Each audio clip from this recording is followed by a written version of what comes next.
It's a little hard to see holiness right now. What we do see when we look out is incredible sense of chaos, confusion, certainly a tremendous uncertainty of what the future holds for us. For some of us, a deep feeling of anger and resentment about what we're facing. And for others, deep, deep grief at maybe what we've lost already or what we may lose.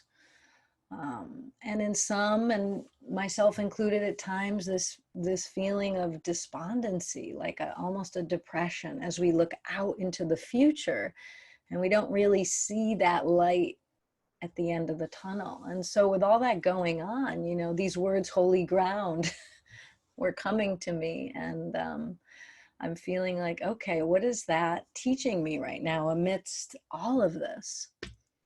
Those of you that have joined before, you've heard me use this metaphor of an earthquake to try to describe what I feel is happening internally in my system right now, how unsettling this whole experience of the coronavirus, of this pandemic, of what's going on politically, how unsettling this feels to our system, especially when the kind of normal foundation of our lives, our routines, everything we held to be solid and count-onable is rocking or being taken away. It actually feels inside for me sometimes, and I'm guessing for some of you, like a little bit like an earthquake. And as I was thinking about holy ground this week in terms of that, it started to make sense to me that, you know, we're going to be in this earthquake for a long time. We talked last week about that, you know, when this crisis first hit, it was like, oh, you know, we just got to get through a few months and get to summer and things will turn around, and it doesn't feel like that's happening. Feels like we're in a long extended earthquake. And so it's of utmost importance for myself. I'm encouraging you. It's of utmost importance during these earthquakes that are going on around us to find that holy ground, right? To find the ground inside us that isn't quaking, that isn't shaking, that isn't rocked every time we read a news article about this, that, or the other thing. We can feel in our system, we're getting so much coming at us, media, so much on Facebook, maybe even just talking to family and friends. And each one of those can be like a blow to our system. And so it's imperative as this goes on for months, potentially years, to find the place in me that can stand grounded, even when the bush is burning out there, the trees are shaking out there. Can I find that other ground inside, what I'm calling today holy ground? And I know so many of you are on a spiritual journey. You know what I'm talking about. You've experienced that place in you, right? That deeper peace in you, that deeper sense of stability, even in the unstable moments of your life. You've tasted that, you've touched that. That's what I'm referring to as holy ground, you know. And we have people we can look to that have talked about that ground, you know. I think Christ came in touch with that on the cross. You know, we've certainly seen human beings like living in unthinkable circumstances. Anne Frank comes to mind, or Nelson Mandela, who you could say the outer circumstances of their lives were so much more even than what we're going through right now. These horrific, unthinkable conditions, and yet these beings found another level of peace, another level of freedom.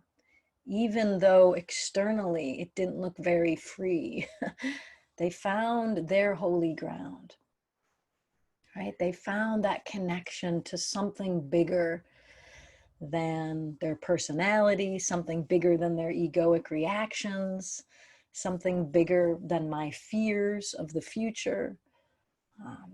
and something in a way that can hold us as we go through these continued crises that we're going to be facing.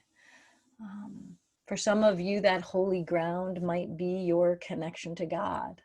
I know God is a triggering word for many of us, but for some of us, that's that connection to something greater. For some of you, it's that connection to a palpable presence of love, of compassion, that's like at the heart of all creation. And for some of you, it might be just this connection to silence or spaciousness.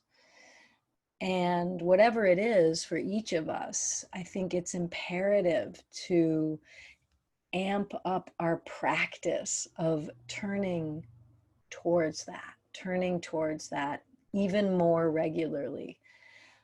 One of my teachers on this journey is Cynthia Bourgeau, who some of you know. I was listening to her the other night, and she said, you know, we're spending so much more time online right now on Zoom, like we are right now. And she's giving a prescription to her students for every hour online, 1 hour totally unplugged from all technology every day.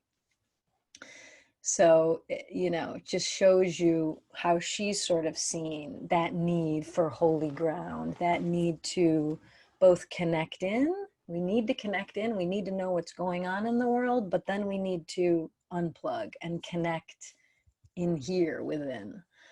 So it's not about, holy ground is not about bypassing or rejecting what's going on out there, but it is about consciously unplugging from it so that we can access this deeper foundation, this deeper stability, so that we can actually meet what's going on in the world from a clearer place, from a deeper place that can walk in the midst of this uncertainty with openness, with open-heartedness, with groundedness, so that we're not taken over by the earthquake. We're able to be with it and meet it and still show up, as a spiritual and human being in the face of probably the greatest crisis we've ever faced. You know, the mystics of all traditions, all the contemplatives have talked about holy ground in different ways, this other dimension within us that we need to learn to abide in more regularly.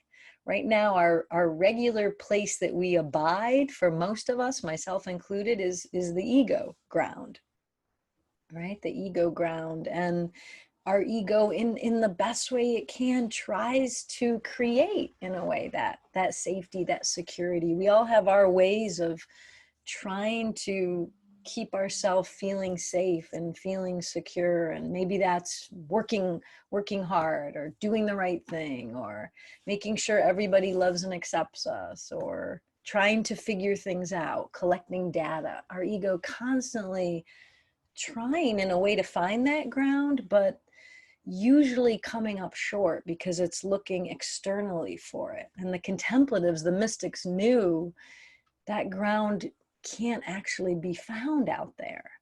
Nothing's wrong with the outer world and enjoying the outer world, but if you're really looking for peace and freedom, it's always in here.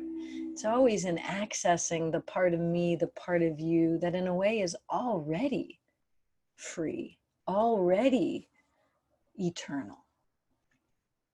And so holy ground is that invitation to make that a priority of our life, just the way we're making other things a priority of our life, getting the information we need to stay safe, doing all the things we need to do out there to make sure ourselves and our families are taken care of. This ground in here also needs our attention, our care.